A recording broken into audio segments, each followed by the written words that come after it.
Hello everyone, I am Paul McGuire Grimes from Paul's A Trip to the Movies. 2019 has already offered up one of its very worst movies of the year. It's called Serenity, and it stars Matthew McConaughey as a tuna fisherman whose ex-wife, played by Anne Hathaway, unexpectedly shows up in town and offers him $10 million to kill her abusive husband and feed him to the sharks. He is played by Jason Clarke. However, what I just described isn't actually the premise of this movie. You actually find out that it's something completely different, and I'll get to that in a little bit, but I would hate to ruin any of that now. It also stars Diane Lane, Jaimun Hunsu, and Jeremy Strong.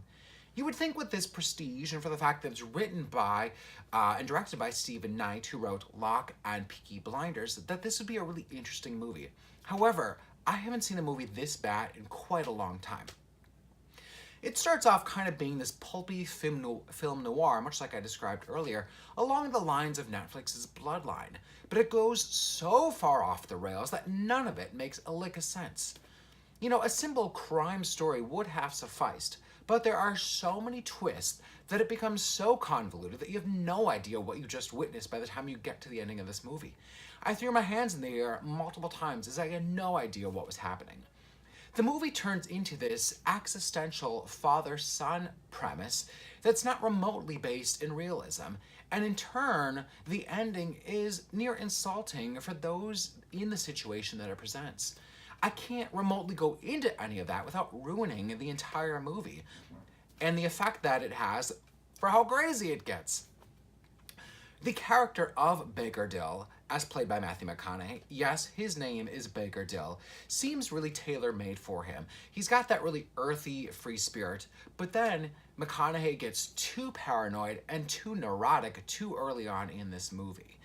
Then you have Anne Hathaway, who I think is miscast as the blonde femme fatale.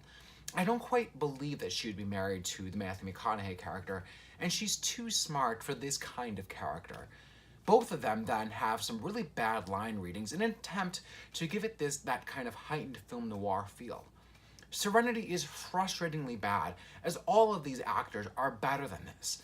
Diane Lane is given nothing to do except stare out of windows and have sex with Matthew McConaughey. This was a head-scratcher from very early on, when a certain mysterious character starts lurking from the shadows with no explanation. Maybe this all read better as a script, but the final product is sloppy, poorly made dreck. It's further proof that a summer-type movie that starring 2 Oscar winners but is dumped into theaters in the middle of winter with no marketing is bound to be awful. I'm giving Serenity 1 out of 5 ticket stubs. If you like my review today, click subscribe on my YouTube channel. I have new reviews of movies like Love, Gilda, and Glass. And then don't forget, follow me on Instagram and Twitter at Paul's Movie Trip.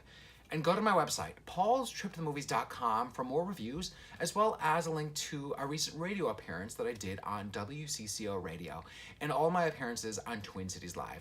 Thank you so much for watching today.